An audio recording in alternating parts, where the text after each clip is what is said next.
Assalamualaikum warahmatullahi wabarakatuh. Bagaimana kabarnya anak-anak Ustadz hari ini? Alhamdulillah, luar biasa, tetap semangat. Allahu Akbar, Allahu Akbar, Allahu Akbar. Yes, As-Sanabil bersama Al-Quran. Tahfiz, mudah, indah, berkah. Takbir, Allahu Akbar, Allahu Akbar, Allahu Akbar.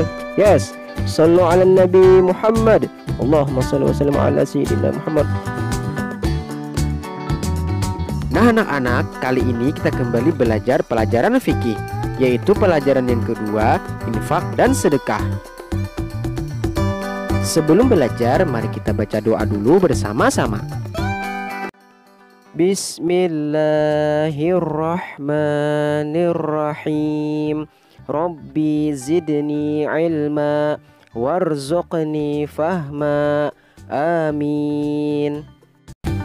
Alhamdulillahirabbil alamin. Infak dan sedekah. Infak adalah mengeluarkan sebagian dari harta atau penghasilan untuk suatu kepentingan yang diperintahkan oleh ajaran Islam. Sedangkan sedekah adalah memberikan sesuatu kepada orang lain secara sukarela dan ikhlas tanpa dibatasi oleh waktu dan jumlah tertentu. Sedekah lebih luas dari sekedar zakat maupun infak, karena sedekah tidak hanya berarti mengeluarkan atau menyumbangkan harta. Sedekah tidak hanya dalam bentuk harta benda saja, tetapi juga seperti halnya ibadah-ibadah fisik non-materi, seperti menolong orang lain dengan tenaga dan pikirannya, senyum, memberi nafkah keluarga, mengajarkan ilmu, dan berzikir. Sedekah mencakup segala amal atau perbuatan baik. Contohnya seperti dalam sebuah hadis dijelaskan, memberikan senyuman kepada saudaramu adalah sedekah. Allah Subhanahu wa Ta'ala telah memberikan rezeki kepada manusia dengan takaran yang berbeda-beda. Ada orang-orang yang diberi rezeki berlebih dan ada pula yang disempitkan. Rezeki selain ditakdirkan oleh Allah Subhanahu wa Ta'ala juga sesuai dengan amal usaha manusia itu sendiri. Bagi orang-orang yang memiliki kelebihan harta, ada kewajiban dan amalan terhadap kelebihan harta yang telah diberikan oleh Allah Subhanahu wa Ta'ala. Selain kewajiban zakat, orang-orang yang mendapatkan kelapangan rezeki dapat memanfaatkan kekayaannya secara makruh melalui sedekah, infak, dan wakaf. Dengan demikian, kelapangan rezeki mereka bermanfaat bagi saudara-saudaranya yang lain. Infak. Agama Islam sangat menganjurkan umatnya agar saling membantu, baik berupa harta benda maupun jasa dengan ikhlas. Dengan sikap tersebut, diharapkan dapat memperkokoh rasa persaudaraan dan persatuan guna mencapai suatu maksud yang baik. Untuk mengetahui lebih jauh tentang arti infak serta hukum dan manfaatnya, ikutilah pembahasan berikut. Yang pertama, arti infak. Kata infak menurut bahasa berarti membelanjakan. Infak masih bersifat umum, termasuk di dalamnya adalah sedekah, wakaf, hibah, dan lainnya. Infak adalah mengeluarkan, memberikan, atau membelanjakan sebagian dari harta yang dimiliki untuk kepentingan sosial dan keagamaan dalam waktu yang tidak terbatas. Allah Subhanahu wa Ta'ala berfirman dalam surah At-Talaq ayat 7 sebagai berikut. Liyunfiq dzu sa'atin min sa'atih wa man qudira 'alaihi rizquhu falyunfiq mimma ataahu Allah. La yukallifullahu nafsan illa ma ataaha. Sayaj'alullahu ba'da usri yusra. Hendaklah orang yang mempunyai keluasan memberi nafkah menurut kemampuannya, dan orang yang terbatas rezekinya hendaklah memberi nafkah dari harta yang diberikan Allah kepadanya. Allah tidak membebani seseorang melainkan sesuai dengan apa yang diberikan Allah kepadanya. Allah kelak akan memberikan kelapangan sesudah kesempitan. Firman Allah Subhanahu wa Ta'ala tadi memberikan penjelasan bahwa orang yang berinfak akan diberikan kemudahan dalam kehidupannya oleh Allah Subhanahu wa Ta'ala, baik di dunia maupun di akhirat. Adapun jumlah dan waktu untuk berinfak tidak ditentukan, yaitu sesuai dengan kemampuan yang dimiliki seseorang untuk tujuan kebaikan. Mengenai anjuran berinfak, Allah Subhanahu wa Ta'ala berfirman dalam surah Al-Baqarah ayat 267 sebagai berikut.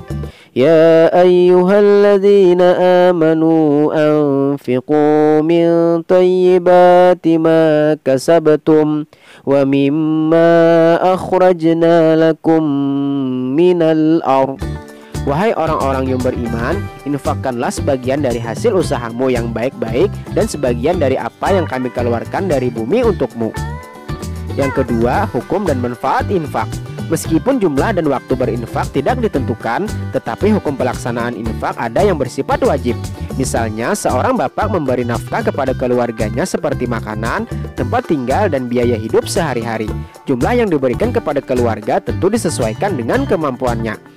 Adapun infak yang bersifat sunnah atau anjuran adalah mengeluarkan harta sesuai dengan kemampuan masing-masing. Namun, sifatnya tidak mendesak seperti untuk memperbaiki sekolah atau pesantren. Antara sedekah dan infak tidak jauh berbeda manfaatnya, yaitu A. Mendekatkan diri kepada Allah Subhanahu wa Ta'ala, karena infak merupakan bukti ketakwaan kita kepada Allah Subhanahu wa Ta'ala. B. Melatih kepedulian sosial bagi pemberi infak. C. Ikut meringankan beban orang lain yang kesusahan. D. Dapat membangun sarana ibadah, pendidikan, kesehatan, dan sosial. E. Dapat menambah sumber dana untuk dakwah Islam. Dan F. Dapat mempererat ukhuwah Islamiyah. Dalam memberikan infak, Allah Subhanahu wa Ta'ala menganjurkan agar yang kita berikan kepada orang lain merupakan suatu yang terbaik. Di sanalah kunci kebaikan dan kualitas iman seseorang. Allah Subhanahu wa Ta'ala berfirman dalam surah Al-Imran ayat 92 sebagai berikut: "Lan tanalul birra hatta tunfiqu mimma tuhibbun. Wa ma tunfiqu min syai'in fa innallaha bihi alim." Kamu tidak akan memperoleh kebajikan sebelum kamu menginfakkan sebagian harta yang kamu cintai. Dan apapun yang kamu infakkan, tentang hal itu sungguh Allah Maha mengetahui.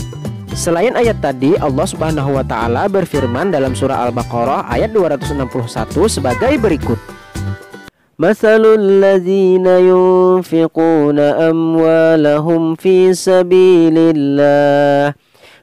sabilillahi kamathali habbatin ambatat sab'a sanabila fi kulli sumbulatin mi'atu habbah wallahu yudha'ifu liman yasha'u wallahu wasi'un alim. Perumpamaan orang yang menginfakkan hartanya di jalan Allah seperti sebutir biji yang menumbuhkan 7 tangkai. Pada setiap tangkai ada 100 biji. Allah melipat gandakan bagi siapa yang Dia kehendaki, dan Allah Maha Luas, Maha Mengetahui. Membiasakan perbuatan baik walaupun kecil merupakan amal sedekah. Orang seperti itu akan mendapatkan pahala di sisi Allah Subhanahu wa Ta'ala. B. Sedekah. Yang pertama, arti sedekah. Pernahkah kalian didatangi pengemis atau orang miskin yang meminta-minta? Pernahkah kalian berusaha menyingkirkan duri atau benda berbahaya lain yang dapat mengganggu keselamatan orang di jalan? Memberi uang atau barang yang berguna berarti bersedekah. Demikian pula ketika kita berusaha menyingkirkan segala sesuatu yang dapat membahayakan orang lain di jalan. Memberikan suatu jasa atau bersikap baik kepada orang lain termasuk sedekah. Mendamaikan dua orang yang saling bermusuhan dengan adil juga merupakan sedekah. Berdasarkan penjelasan tadi, sedekah bersifat umum.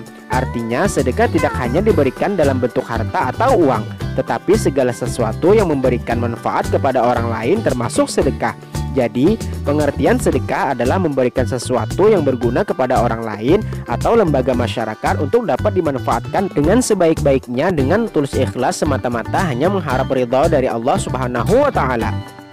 Yang kedua, hukum dan manfaat sedekah. Hukum sedekah adalah sunnah dan manfaatnya sangat besar, baik untuk diri sendiri maupun untuk meningkatkan kesejahteraan umat. Manfaat sedekah antara lain dapat: A. Menghindarkan murka Allah Subhanahu wa Ta'ala dan menolak bencana akibat perbuatan dosa. B. Memanjangkan usia. C. Mempererat tali persaudaraan. D. Memperkecil jurang pemisah antara yang kaya dan miskin. E. Memperlancar pembangunan fasilitas pengembangan umat seperti sekolah, pesantren, rumah sakit, dan sarana ibadah. Allah Subhanahu wa Ta'ala akan memberikan pahala yang berlipat kepada orang-orang yang suka bersedekah. Hal itu dijelaskan dalam firman Allah Subhanahu wa Ta'ala berikut: Innallaha yajzil mutasaddiqin. Sesungguhnya Allah memberi balasan kepada orang-orang yang bersedekah. Para malaikat pun ikut mendoakan orang-orang yang suka bersedekah.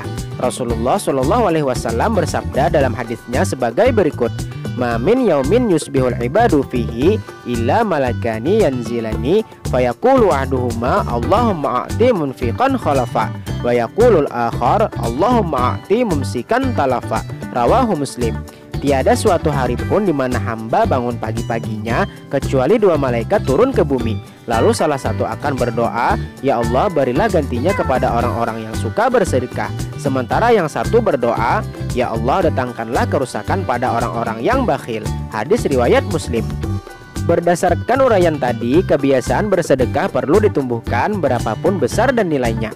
Hal itu perlu dilakukan karena Allah Subhanahu wa taala akan membalas setiap kebajikan. Allah Subhanahu wa taala berfirman dalam surah Az-Zalzalah ayat 7 sebagai berikut. "Faman ya'mal mithqala dzarratin khairan yarah." Maka barang siapa mengerjakan kebaikan seberat zarah, niscaya dia akan melihat balasannya.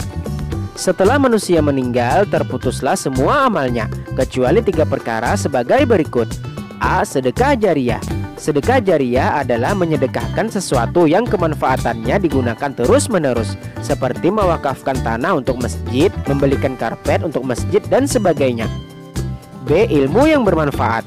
Seorang guru yang mengajarkan kebaikan kepada orang lain, setelah ia meninggal kebaikan tersebut terus-menerus diamalkan atau diajarkan oleh muridnya.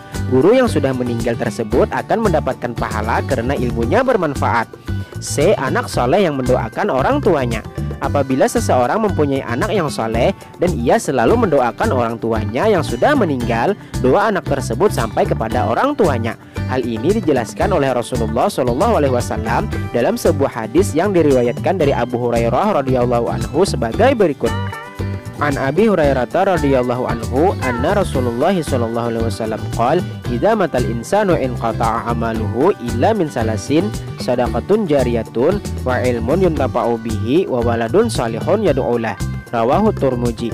Dari Abu Hurairah radhiyallahu anhu, sesungguhnya Rasulullah sallallahu alaihi wasallam bersabda, apabila manusia meninggal terputuslah amalnya kecuali 3, sedekah jariyah, ilmu yang bermanfaat, dan anak yang saleh yang mendoakannya. Hadis riwayat At-Tirmidzi. Mahfuzat. La tahtakir miskinan wa kun lahu mu'inan. Jangan menghina orang miskin, tetapi jadilah penolong baginya. Alhamdulillahirabbil alamin. Nah, anak-anak, untuk pelajaran kita kali ini cukup sampai di sini dulu. Semoga apa yang telah kita pelajari bermanfaat dan berguna untuk kita semua. Wabillahi taufik wal hidayah. Assalamualaikum warahmatullahi wabarakatuh.